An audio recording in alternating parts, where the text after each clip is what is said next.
No man is an island, entire of itself.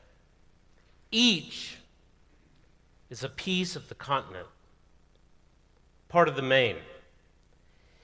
If a clod be washed away by the sea, Europe is less.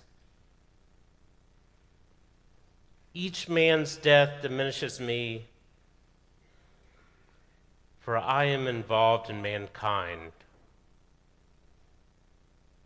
Therefore, sin not to know for whom the bell tolls. Tolls for thee.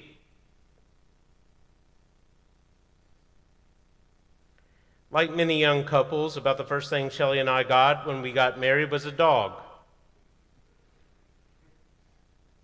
A beagle. We got a beagle because we went to the bookstore to look for different sorts of dogs, and Shelley looked at the cover of one of the dog books, and it was a beagle, and said, okay, that's what we got to get. I opened the book, and remember, and this is true, it says many people own beagles. Many people should not.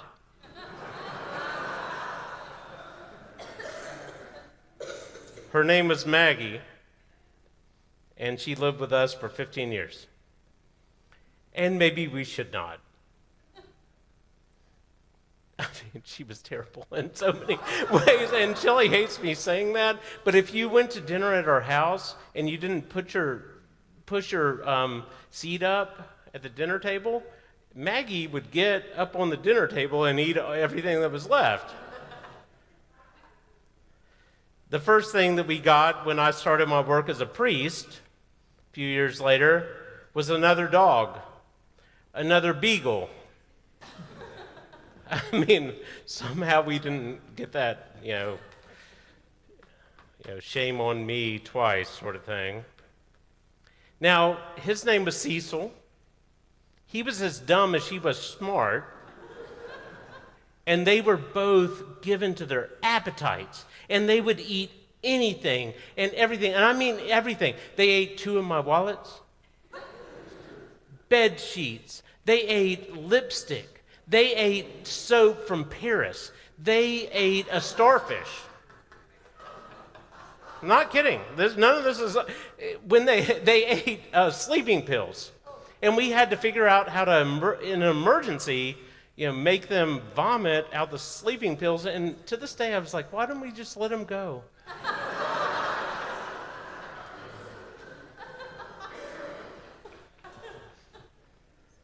The biggest story in our house, and this is a forever story, is the Cecil pizza story. So we have a friend from Kansas City who knows all these stories, who's laughing at this. So Shelley and I had worked all day at the house on this toilet upstairs, and by the way, don't ever let me work at your house or even mine. It's a disaster. But I did it, and finally, it's a Saturday night. I had to preach the next day. I'm done, and Shelley had put a pizza in the oven and turned the oven off to just let it, be warm. And I'm finally done. And, Shelley and I had one of those great, marital arguments that happens. We had one of those. And I go downstairs, and I say, Shelley, where's the pizza? And she was like, dummy, it's in the oven. And there was no pizza in the oven. There wasn't a crumb in the oven. There wasn't any sauce near the oven. There was a beagle with a humongous belly who had pulled down the oven door and ate the pizza. Now, I don't want you to think that we just feed these dogs. The funny thing is they struggle with their weight. With some dogs look like their owners. My dogs got my metabolism. We fed them, but every time that we fed them, and this is not untrue, every time we fed them, they gobbled it down within 30 seconds. Couldn't almost put it on the ground fast enough. And I guess that's how some dogs are. It's in their genetics. I've heard, it's like from back when they were in the wild, a kill was made, and, they were scared that they wouldn't get their part, and so they gobbled it all down. They did it out of insecurity. I won't get enough. I'll be left out without enough. And yet, Shelley and I were there with these two dogs, and nobody else wanted their food.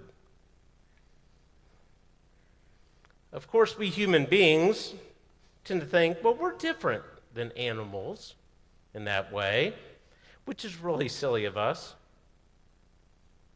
Because the truth is, we totally try to get security from stuff and gobble it all down. This week's gospel lesson is a continuation of last week's parable, the story of a rich man who had the world by the tail. Now, if you weren't here, which is fine, that happens in the summer, you would have heard this parable. Two brothers were fighting over inheritance. Very modern. And Jesus tells a story about a rich man who has everything. All he could ever want, all he could ever need, all. And yet he has this conversation with himself, with his soul. He says, I will say to my soul, soul, you have enough. So eat, drink, be merry. And then I will tear down these storehouses and build bigger ones. And God comes along and calls him a fool. He's going to die that night because everything in this world dies, including him. So he had a dying world by the tail. And God told him his soul was required of him that night. And the word of God comes for a person like him. And the word, and I'm not being mean, parents, the word that Jesus uses is fool. It's harsh. It's true. He was a fool. And yet his story is too common a story in our world too. I mean, it's a sad truth, but it's totally the truth. People come to church less when they get more. When I'm in Haiti, everybody goes to church. Guess what church attendance was like during the Great Depression? Church attendance after 9/11? Huge. But when you get a lot, you think that you are self-sufficient and you don't need God. You have the world by the tail. You're the rich man and you say, I'm self-sufficient. And you say to your soul, soul, relax, eat, drink, be merry. And yet fool is the word that Jesus uses to describe one who thinks such a way. Just wait, he says. The world is going to one day remind you that nothing gold can last, pointy boy. If you didn't know that reference, it's for my daughter who's reading The Outsiders. Otherwise, it makes no sense.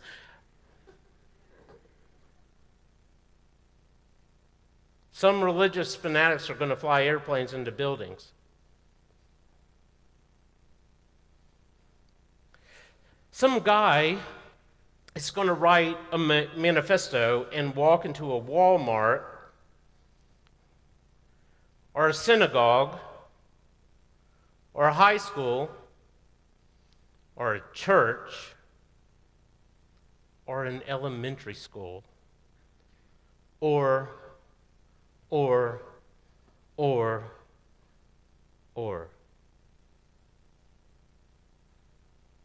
That market, that could only go up, crashes down. That house that history said could only, give you more value, loses half. And all of a sudden, the great security we felt comes crashing down too. And then, oh boy, do we feel like fools. Now again, what Jesus says today comes immediately after that parable of the rich fool. It's precisely the next thing out of his mouth, and as soon as he does it, he says this, "Do not be afraid. Little flock, it's the Father's good pleasure to give you the kingdom." And we can understand why the lectionary editors cut this statement away from last week's lesson. For when put together, we think, what are you talking about, Jesus? Don't worry? Have you looked around at this world? Don't worry? The very story you told us makes us worry. And Jesus replies, I'm sorry you didn't understand me. I didn't say that it's the Father's good pleasure to give you these kingdoms, the ones you're chasing, everything you're after, the kingdoms of this world. I said, it's the Father's good pleasure to give you his kingdom. And that's the difference, right? I mean, if our desire, our security comes from the kingdoms of this world, we have every reason to fear, and the word used to describe us by Jesus is rightfully, full. And yet, if our desire and our security comes from placing our trust in the kingdom of God, well then, little flock, there's nothing to fear. You don't have to gobble down the pizza. The question is, what do we put our trust in? When I was thinking about these gospel lessons, I couldn't quit thinking about all the people who came into my life who didn't live like fools. And many of them, for me, in fact, most of them, overwhelmingly most of them, I have met in church. Places like this. And coming here and meeting people like you, I've had the great opportunity to know that the life that we lead is not just totally full of fools. One such giant for me was a guy named Wiley Bratcher. He was in my church in Pensacola. And he was this amazing man. So we're in Florida now. He played on the University of Florida football team. Big deal. But he was kind and good and gracious and generous. Throughout his life, he built storehouses that will never perish, and he served for 57 years as the acolyte captain of that church. He was the David Todd of that church. And he was beloved by the youth of that church through generations, which is a hard thing to pull off, I've noticed, having teenagers, to connect with them. And on the day of his funeral, all of them were present. Teenagers that just thought he would always be. 20-year-olds who kind of walked away from the church but thought he would always be. 30-year-olds who, we did the baptisms and then they left for the most part, but thought that he would always be. And there they were, hurting and searching and listening, because Wiley's life said something. It continues to. to us even today. And on that day of his funeral, I told them this story. I've said it before at this church. I've been here 5 years. You're going to hear some of my stories once or twice. But it was about a black preacher talking to young graduates at his church on graduation Sunday. "Children," he said, "you're all one day going to die. You don't think you're going to die, but you're going to die. You can't even imagine dying right now, but one of these days they're going to take you out to the cemetery and they're going to put you out there and we're all going to walk back into the church and eat potato salad.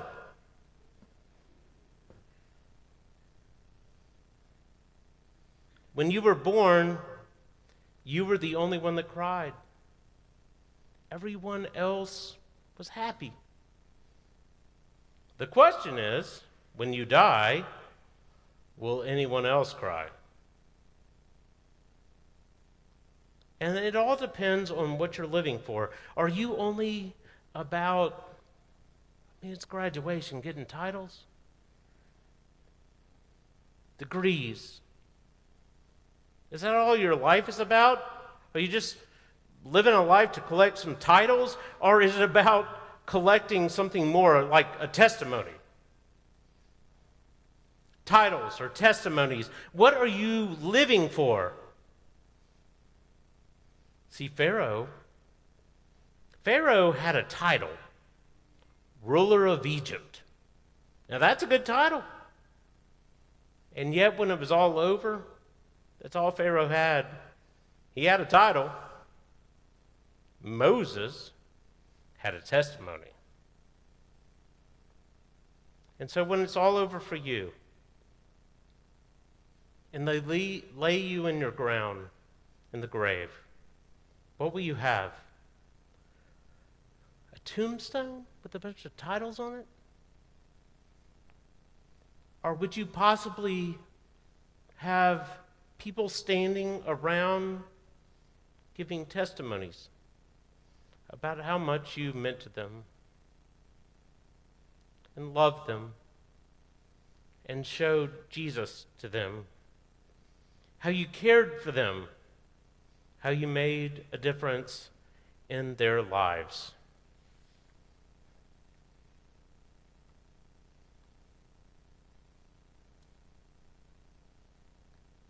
My friends, there are saints that have walked through your life. Saints who made you into you. And I'm quite sure, as you think of them now, that many of them had meaningful titles.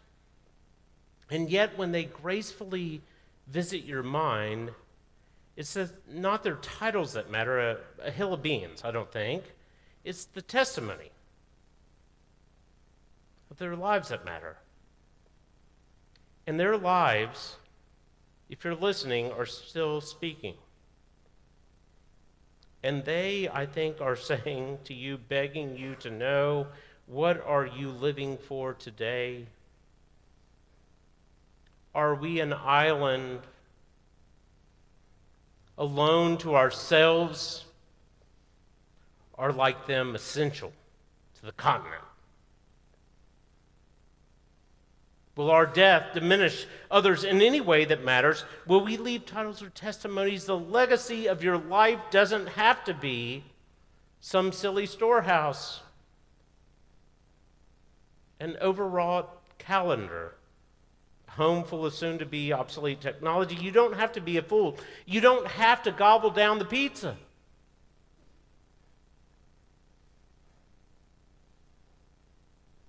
Do not fear, little flock. It's the Father's good pleasure to give you the kingdom. So make purses for yourselves that do not wear out, an unfailing treasure in heaven where no thief comes, no moth destroys, for where your treasure is, there your heart is also.